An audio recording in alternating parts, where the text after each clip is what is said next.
தனுஷனா இதுலலாம் வந்து கவனமா இருங்க அப்படின்னு நம்மளோட நேயர்களுக்கு சொன்னீங்கன்னா தனம். 2வது விஷயம் வந்து பார்த்தீங்கன்னா, இவங்க சேமிக்கிறதுக்காகவே பிறந்தவங்க. ம்.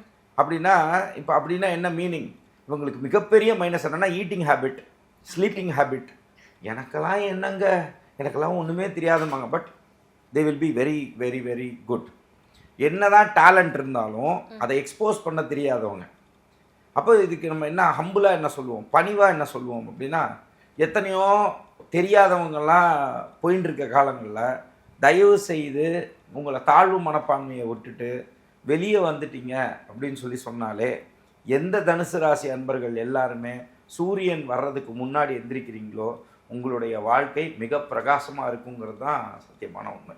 இவங்க வழிபட வேண்டிய தெய்வம்னா அது எந்த தெய்வம்? அதாவது உங்கள பொறுத்தவரைக்கும் ஹானஸ்ட்டா சொல்லணும்னா, அதாவது ஒருவேளை உங்க சுய ஜாதகத்துல குரு நல்ல நிலையில் ஆக்சுவலா உங்களுக்கு தனுசுக்குன்னு எடுத்துட்டீங்கன்னா, உங்களோட அதிபதி வந்து குரு தான்.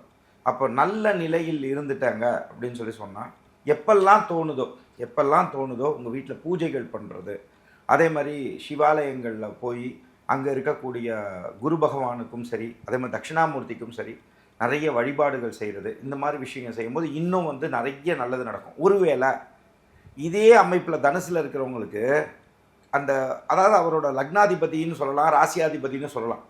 இது வந்து நம்ம இப்ப சொல்றது வந்து இந்த தனுசுக்குன்னு உள்ளது சொல்றோம்.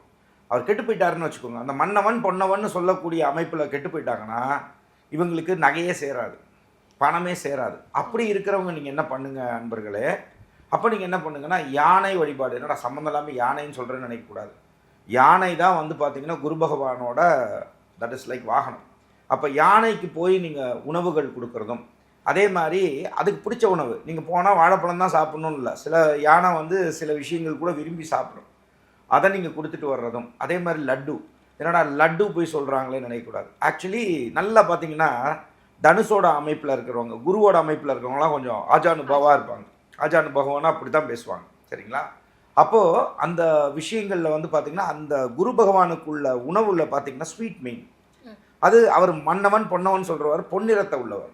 அப்பன்னா எவ்வளோக்கு எவ்வளோ நீங்க தானங்கள் வியாழக்கிழமைகள்ல லட்டு குடுத்துட்டு வர்றதோ, ஈவன் நீங்க அத சொல்லவே வேணாம். பரிகாரம்னு சொல்லாம, சில விஷயங்கள் நீங்க செய்யும்போது, பொருளாதார ரீதியான இதெல்லாம் எளிமையான தாந்திரிக விஷயங்கள். அப்ப நீங்க செய்யும் பொழுது மாற்றங்கள் வரும். பட் இருந்தாலும் உறுதியா சொல்லணும் அப்படின்னா, ஜனனகால ஜாதகமே பேசுங்கிறது தான் எதார்த்த உண்மை என்பர்களே.